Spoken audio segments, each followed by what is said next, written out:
Welcome everyone to the Hobby and Tech Warrior, where we delve deeper into the little secrets hidden within the hobbies that preoccupy us. J4 here, and in this video I have something airsoft for you, specifically part 2 of the ICS M4S system rebuild, where I continue the restoration process by rehabilitating the trigger circuit and adding a MOSFET for better trigger response. Now if you're looking for a different focus on the rebuild process, I will leave pop-ups here. Alternatively, you can check out the links in the description below or follow the cards at the end of this video. For those looking to restore their own AAGs, this is a series I think they're going to want to take a look at. So without further delay, I'm going to have the rest of the video play, and I'll see you at the end.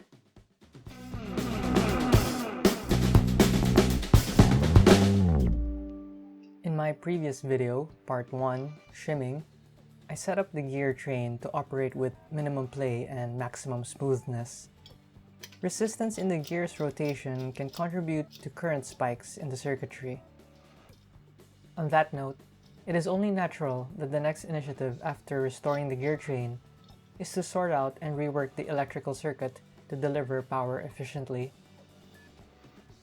This circuit is an original ICS trigger switch set, which is wired for a front wire layout. It was left over from the ICS M4S system that was restored for a team member.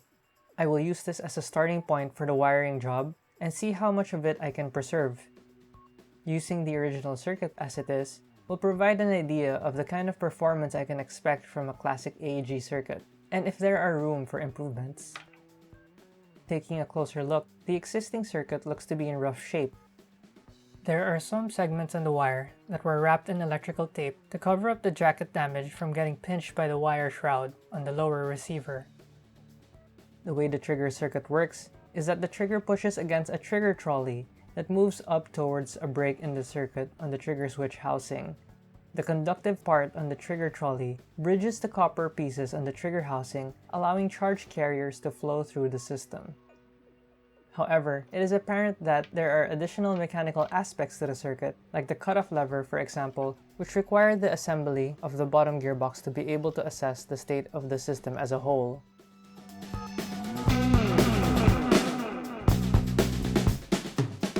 To prepare for the tests, I put together the whole bottom gearbox, starting with installing the trigger switch mechanism on the bottom gearbox shell. Next is routing the wires into the wire channels on the gearbox shell, making sure that the wire extending further to the rear sits at a lower position to avoid snagging on the motor's pinion gear when that is installed. I like to use a blunt flathead screwdriver to push down on and form the wires into the wire channels. However, make sure not to apply too much pressure that you damage the wire jacket. Before the housing of the trigger mechanism is fully seated, I add the trigger trolley and hook it to the lower gearbox's peg with the appropriate spring.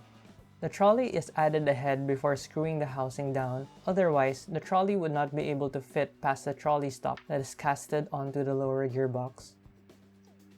Next up is installing the selector plate, which controls how the circuit behaves when the fire selector is actuated. As you can see, there are two copper terminal leads on the trigger circuit housing that is bridged by the positioning of the selector plate.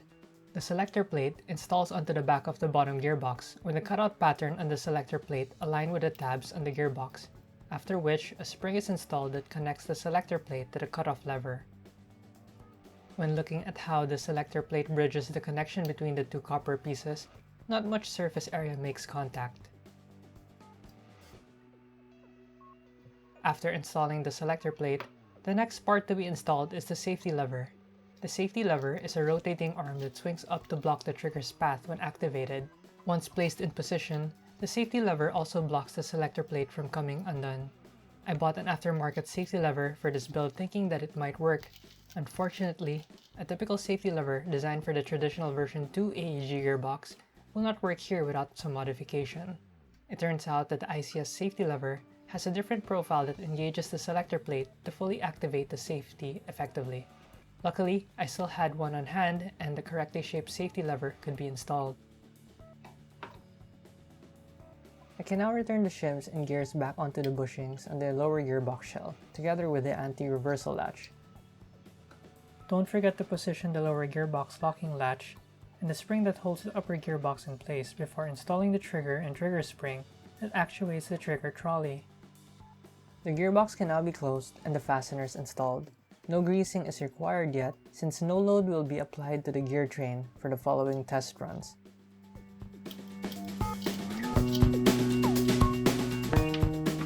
I grabbed the lower receiver shell and set the selector to semi.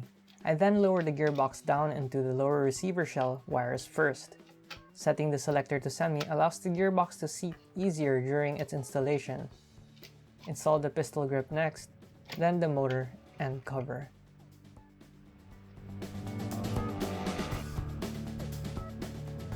With the lower gearbox assembled into the lower receiver and the motor in its place, we are ready to test the circuit's operation.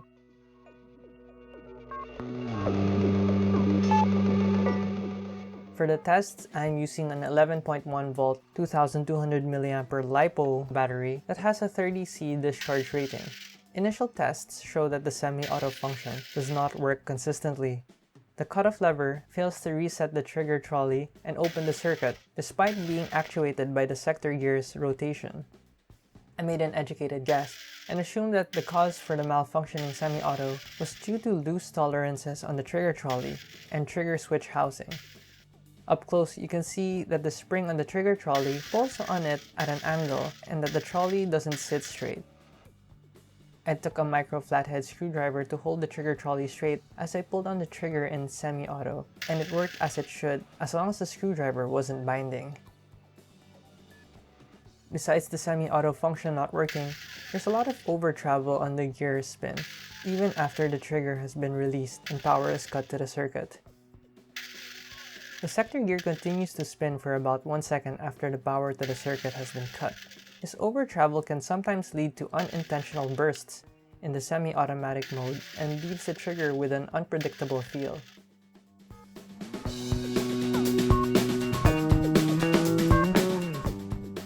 So now I've identified two things I wanted to fix. The first being the mechanism for the semi-auto function malfunctioning. The second being a reduction in the overspin on the gears after power to the circuit has been cut off to promote a consistent trigger feel and shot cycle. The route I chose to repair the semi-auto function was to try a different trigger trolley and housing altogether. I pulled one off a broken Chinese M4 AEG clone, but being a traditional version 2 gearbox trigger switch set, it will have to be slightly modified to fit into the ICS lower gearbox. To start things off, I soldered the wires off to get a better hold on the piece, and made sure to clean out the dirt with a brush and polish the copper terminals. After attempting to fit the housing onto the lower gearbox, I found that the hole that secures the trigger switch to the gearbox shell did not align, which prevented it from being screwed down. To get around this, I enlarged the hole with a Phillips screwdriver until I had a big enough hole to install the screw that was required. Also, there was additional material on the trigger circuit housing that prevented the gearbox shells from closing. This was due to interference with a ridge on the inner gearbox shell that was designed to support the original ICS trigger box mechanism. Shaving material off the replacement trigger housing where it touches this ridge eventually allowed the gearbox shells to close fully.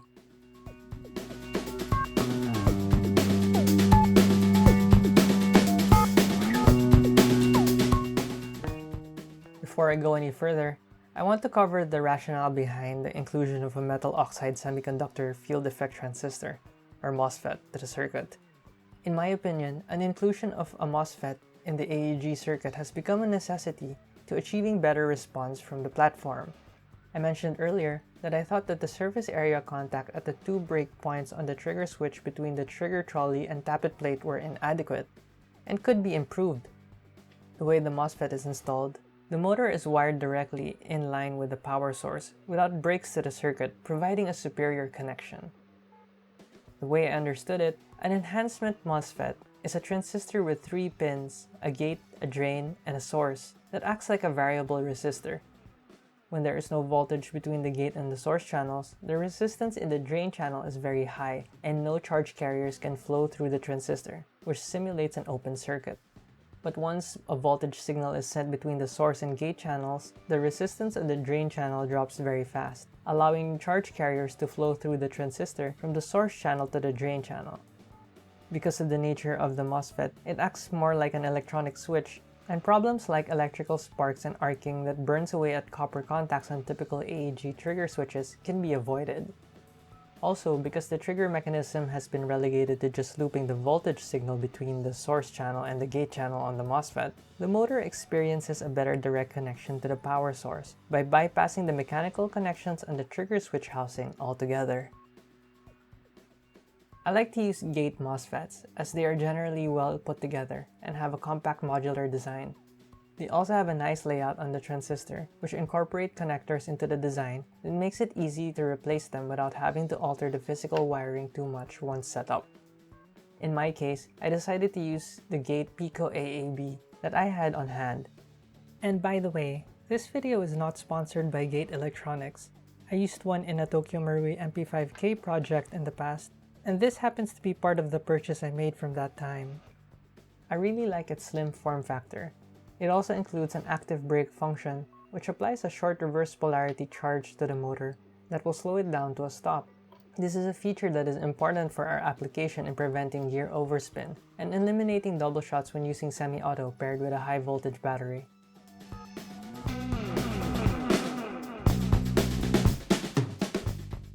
Going back to the trigger switch housing I had modified, connecting the trigger switch to the MOSFET only involved soldering the double signal wires included in the GATE Pico AAB kit to the copper contacts on the housing, where wires were previously soldered to. Two wires need to be run directly from the motor to the Pico AAB MOSFET, and to do so, I used the old circuit as a guide to determine the lengths I needed. I determined whereabouts I planned to position the MOSFET in the front wired orientation of the circuit and cut the wires around that location, making sure not to cut too short. I need to account for enough length to reach past the handguard and enough allowance to account for any trimming adjustments I might need to consider later on. I like to verify if my wire measurements are sound by reassembling the gearbox and AEG body partially to get an idea of how they will sit once everything is assembled. This involves running them through the wire holes and channels, which reveals any fitment problems that may be sorted out before permanently soldering anything together. I'm going to use 14 American wire gauge, polytetrafluoroethylene or PTFE Teflon mil-spec silver-plated copper-stranded hookup wire, and it has an outer diameter of about 2¼ millimeters. Ideally, I really should have two colors or patterns to differentiate the positive and negative lead, but that can be remedied by applying a different color or length of heat shrink on the connectors. This is my first time using these kinds of wire, so I didn't have the luxury of ordering more than one roll. This project will serve as research and development on their effectivity, which will hopefully lead to more purchases down the line. However, from what I found, despite their excellent jacket durability and acceptable flexibility, their thick dimensions almost prevented them from being usable in this build. Specifically, when you factor in the additional wires that need to be routed in the wire channels. The jacket on these wires don't have much give and are about 1/4 millimeter thicker than the stock wiring. They fill up the wiring channels on the gearbox to the point that pins in the ICS lower gearbox shell, designed to keep the wires down, end up having to be shaved down. One big obstacle was that the wire shroud that attaches to the lower receiver became packed, which made it difficult to route the additional signal wires required to trigger the MOSFET. These wires might fare better in a different build, which we can try out in future videos. However, my recommendation is that for general purpose wiring on an ICS version 2 split gearbox shell, it might be best to source a wire with a slightly thinner diameter to make room. But since I'm going to try a front wired setup, I will go ahead and use these wires. And once the wire lengths for the positive and negative leads from the motor to the MOSFET have been sorted out, it is time to terminate them. With the lower gearbox in the lower receiver shell, I begin to route the 2 power wire leads and 2 signal leads into the wire shroud. This posed some difficulty due to the limited space available. In fact, Later it was revealed that the jacket of the power wire developed scuffs while the signal wire was completely cut into. In any case, the wires eventually fit, and the shroud was secured onto the lower receiver with screws. I also test fit the magazine. As you can see, the magazine comes very close to the wire shroud and the mag well, and I wanted to make sure that they would not interfere with one another. I reinstalled the mag catch, which hooks the lower gearbox to the lower receiver, minus a GNP ambidextrous model.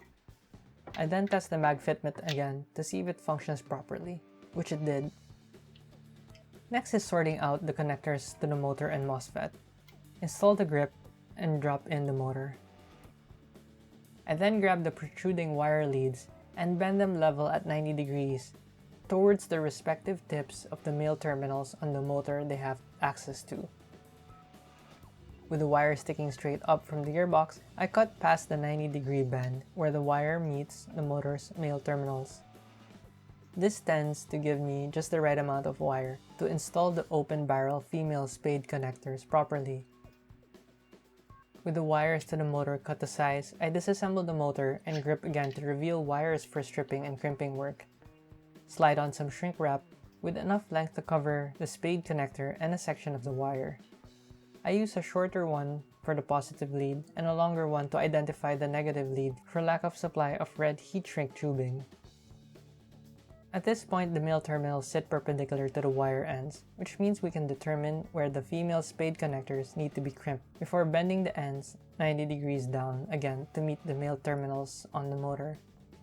Strip the wires enough to allow just a bit of stranded wire to go a little past the first set of collars that establish the connection to the wire. Make sure that enough jacket material is left for the second set of collars to grab a hold of to create a more secure grip on the wire. The inner collar on the spade connector establishes the connection, while the outer collar helps secure the connector to the wire. Unfortunately, I think my crimpers were bad, and closer inspection shows that there is a significant gap and play on the crimping teeth. It was this play and loose tolerance on the tool that deformed the crimps inconsistently.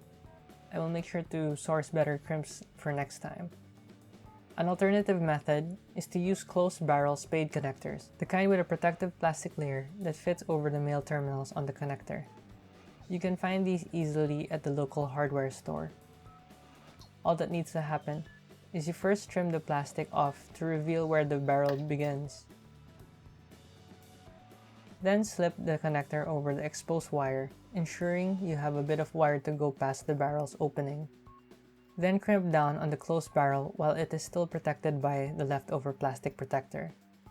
The plastic protector ensures the barrel doesn't split open during the crimping process. However, it needs to be removed, and heat shrink needs to be slipped over and shrunk to protect the circuit from shorts. After tugging the connector and wire, I noticed that this method produces a solid and durable connection as well. Anyhow, I crimp another terminal to the other wire leading to the motor as best as I can. With both spade connectors crimped securely, I line up the heat shrink to cover the connectors and wire, and then apply heat with a heat gun to shrink the tubing to protect them from short circuits.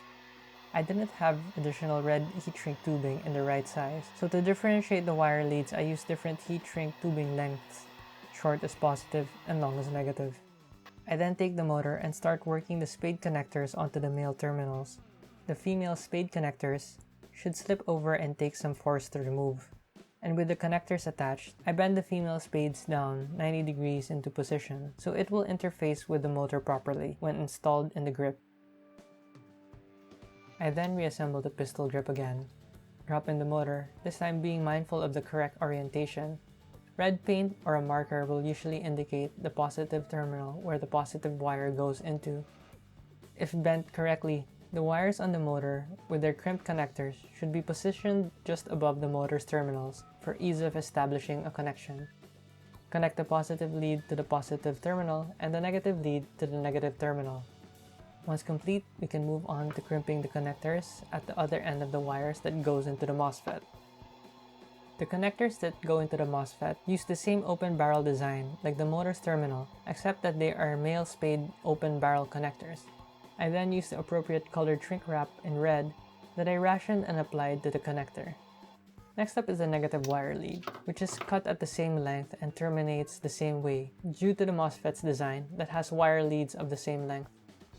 Now our circuit is hooked up to the MOSFET properly, which only leaves the connection from the MOSFET to the battery to establish. To work on this, the upper receiver will be temporarily installed to get a visual idea on how the wires and MOSFETs sit as they are currently configured.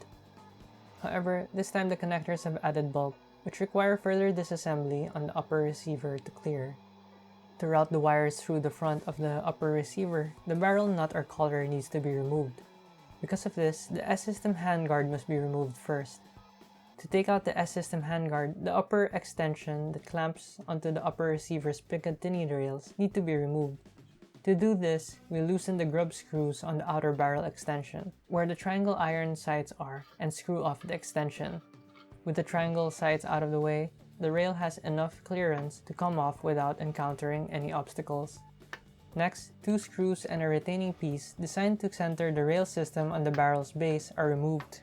3 round nuts are then unscrewed from the top rail of the upper receiver, and the retainer's clamp is removed to allow the S-System rail to slide off the upper receiver shell. With the rail system off, we can get to the delta ring, which is disassembled by rotating it to match the cutouts and sliding it off together with a spring. With the barrel nut revealed, we can just screw it off the receiver to make space for the wires to run through, then screw it back down to secure the barrel again with the wires set in place. With the wires through, we can close the 2 upper and lower receiver halves and install the takedown pins. As you can see, I have left the signal wires really long because I plan to have enough length for an eventual rear wired setup. Upon closer inspection, we can see how the wires route through the upper receiver below the barrel, with enough play in mind to facilitate the opening and closing swing of the receiver shell. There is a danger here for wires to get pinched. In this case, the jacket of the power wires are pretty tough, but the signal wires remain vulnerable and are still at risk of getting pinched, so do watch out for that. I then attach the MOSFET to the circuit to get an idea of the length we'll need to provide for the battery leads. For safety measures, I also take into consideration the added length for an inclusion of a fuse box, which will protect against shorts. GATE does say they have an electronic fuse implemented in their MOSFETs, but I like to install fuse boxes for added peace of mind. This is also recommended in their instruction manual. With that in mind, I decided that from the old wire set, I would use the section of wires that already included the fuse holder and cut just past the bullet connectors so that I have additional length to manage the connection to the battery. Since the leads that go into the MOSFET are the same length, the wires will be cut and terminated with connectors at the same length as well. After crimping them down and test fitting the length, shrink tube is used again to cover the terminals from shorts. And that's it. Completing the connection to the battery from the MOSFET completes the reconstruction of the trigger circuit. We can now move on to the testing phase of this rebuilt circuit and compare it to how it performed prior. I hook up the signal wires and check that the fuse in the fuse holder is fine.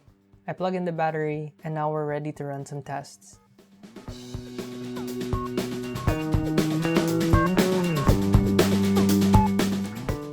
From what I could observe, the over travel of the sector gear has significantly been reduced, and the gear spin is very crisp and instantaneous thanks to the MOSFET's improved power delivery. The sector gear doesn't stop exactly at the same location when the power is cut off, but thanks to the active brake function, it is very close between each cycle, consistently stopping just about under half a cycle of the sector gear each time. More importantly, the semi-auto function is fully repaired thanks to the refurbished trigger housing and trolley mechanism adapted from the old China M4 clone AEG. The undersized trigger trolley on the ICS set did indeed induce play that prevented the cutoff lever from knocking it off the housing rails. Now that the wiring to the circuit has been validated to work, I want to take a step back to make adjustments to the lower receiver to make room for the wires to fit on the shroud without getting damaged. To prevent problems in the future, I decided to mod the lower receiver by scribing a channel where the shroud and wires run to create more relief space for the wires to fit into.